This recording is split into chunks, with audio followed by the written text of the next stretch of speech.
بسم الله الرحمن الرحیم. زموږ نن د علم النحو 14 نمبر درس دی. د جمله انشائیه قسمونه شروع دي او ماغه زوړ تعریف د جمله انشائیه لیکل شوی په بورډ باندې دی.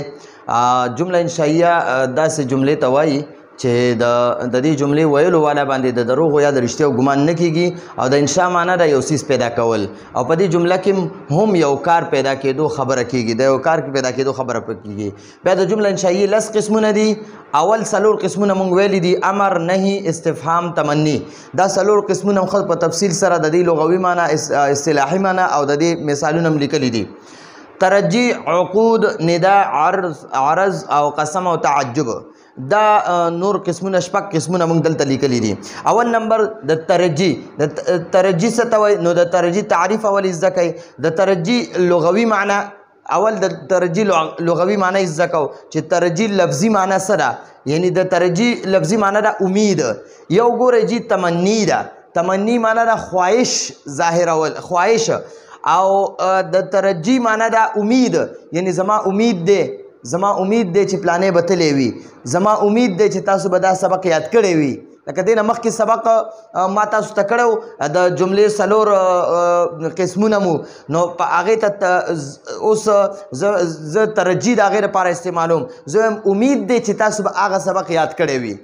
یو ګورئ آرزو، تمنا ده. تمنا د یو شیز خواهش کول چې کاش زه عمرې له لاړ شم، کاش زه حج له لاړ شم، کاش زه عالم شم. نو دغه ارمان وي، ارمان ورته وي، آرزو ورته وي، تمنا ورته وي، خواهش ورته وي. او یو ترجیح د امید دی. امید یعنی امید دی چې تاسو به دا سبق یاد کړی وي. امید دی چې تاسو به دا سبق یاد کړی وي.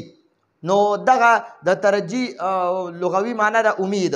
او اصطلاحي معنی ده دا ترجیح یو داسې جمله انشائیه ده. ترجیح یو داسې جمله انشائیه ده چې د یوې خبرې امید پکې معلوم شي، چې د یو خبرې امید پکې معلوم شي. لکه لعل بکرا غائب. لعل چې دا لفظ ترجیح دی، دا د ترجیح لپاره د امید لپاره ویل کېږي. لعل بکرا غائب، امید دی چې بکر به غایب وي. لعل بکرا غائب، امید دی چې بکر به غایب وي. نو ترجیح معنی ده امید. نو دلته کې وایي چې لعل بکرا غائب، امید دی چې بکر به غایب وي.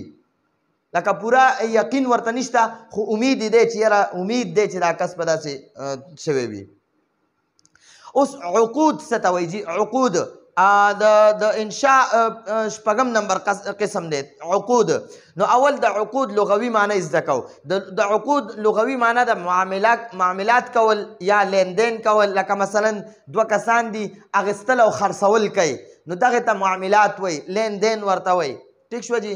نو معاملات یا لیندین کول دا د عقود لغوي معنی ده، لفظي معنی. او اصطلاحي معنی ده، اصطلاحي معنی ده چې دا عقود یو داسې جمله انشائیه ده، چې دا عقود یو داسې جمله انشائیه ده چې د دې په وجه معاملات یعنی لیندین کیږي. یعنی جمله انشائیه ده، دا عقود داسې جمله انشائیه ده چې د دې په وجه معاملات یعنی لیندین کیږي. لکه بعتو، یو کس وایي بعتو ما خرڅ کو، ابل ورته وایي اشتریتو ما واغستو. اوس دوه کسان دي یو بل باندې څه څیز خرڅوي، نو دا چې کوم کس یې خرڅوي دا ورته وایي بعتو ما در باندې خرڅ کړ. هغه بل کم کس چې اخلي هغه وایي اشتریتو ما واغسته. نو دا اوس وګوره دلته کې اوس یو بل سره دا لین دین کوي، نو دې ته عقود وایي. او کله چې یو کس ووایي چې یاره کور ته لاړ شي وایي یاره بعتو قلما، ما دا قلم واغستو، بعتو قلما ما دا قلم واغستو. نو دا بیا خبر شو، دا جمله خبریه شوه، دا بیا انشائیه نه شوه. انشائیه په دې حالت کې ده چې لکه دوه کسان وي، یو وایي ما در باندې راسیز خرڅ کو، بل وایي ما در نه واغستو. دغه حالت کې دا جمله انشائیه ده. او که نه دا کس بیا کم کس چې یو سیز واغستو دا بیا کور ته لاړو او کور کې بیا خلکو ته وایي چې ما دا سیز واغستو، نو دا بیا جمله خبریه شوه، دا جمله انشائیه نه ده. جمله انشائیه چې دوه کسان یو بل سره لین دین کوي، اقل لین دین په وخت دغه بعتو و اشتریتو انسان ووایي، نو دا عقود دی. ٹھیک شو جی؟ بیا ندا څه ته وایي؟ ندا. نو اول د ندا تعریف زده کو. د ندا لغوي معنی یعنی لفظي معنی اواز کول، یا اردو کې وایي پکارنا، چاته اواز کول، څوک چاته خپل څوک ځان طرف ته متوجه کولو دپاره اواز ورلو کې. انسان لکه مثلا یو کس دی هغه ته وایي یا زید، ای زید، یا بکر، یا دغه شان انسان دعا کوي یا الله یا الله، نو دغه ته ندا وایي. او اصطلاحي معنی ده چې ندا یو داسې جمله انشائیه ده، ندا یو داسې جمله انشائیه ده چې د دې په وجه یو کس ځان طرف ته متوجه کول، د دې په وجه یو کس ځان طرف ته متوجه کول، یا د دې په وجه څوک ځان ته متوجه کول. جمله انشائیه یو داسې ندا داسې جمله انشائیه ده چې د دې په وجه ځان ته څوک متوجه کول، ځان ته څوک متوجه کول، لکه یا الله ای الله، ٹھیک شو، یا زید یا حامد، دا داسې انسان وای، نو دا یا د اواز کولو دپاره استعمالیږي. نو دا ندا چې ده دا هم د انشاء اووم نمبر قسط دی. اوس د انشاء د جمله انشائیه اتم نمبر، نو هغې ته عرض وای. عرض اول د عرض تعریف زده کوو. د عرض لغوي معنی ده پیش کول، یو څیز پیش کول چاته، لکه مثلا زه تاسو ته دا سبق اوس پیش کوم، نو دغه ته عرض وای.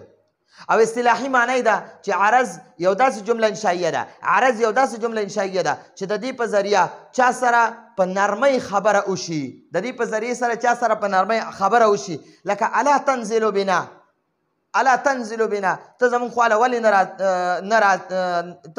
ولې نه راځې، فتصویب خیرا، چې تا ته خیر ورسي، ته زمونږ خواله راځه چې تا ته څه فایده وشي.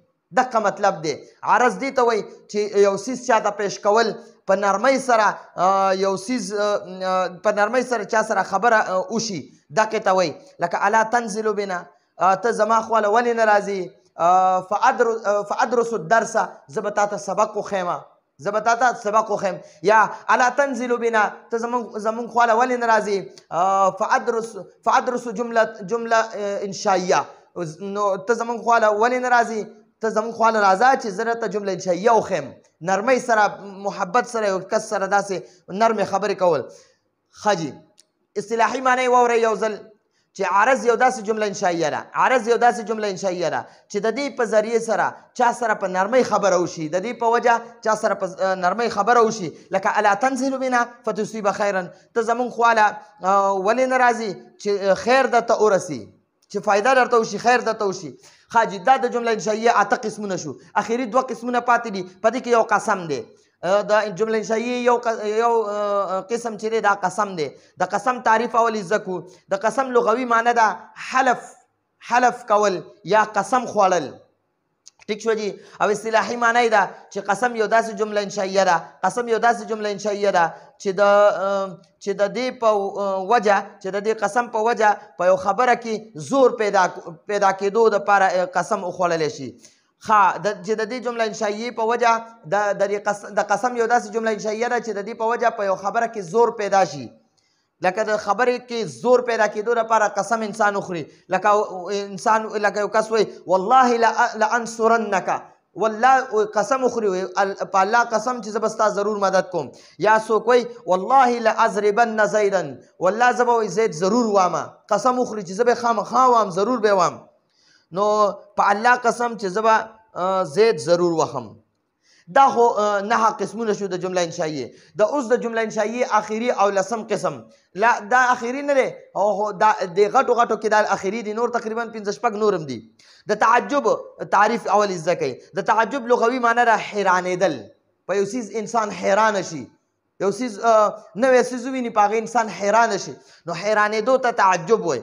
او اصطلاحي معنی ده چې تعجب یو داسې جمله انشائیه ده، تعجب یو داسې جمله انشائیه ده چې د دې جملې په وجه انسان په یو خبره حیران شي، په یو څیز حیران شي، یو څیز نوی وویني حیران شي، اوهو دا څومره ښکلی دی، یا دا څنګه جوړ شوی دی، لکه ما احسنه،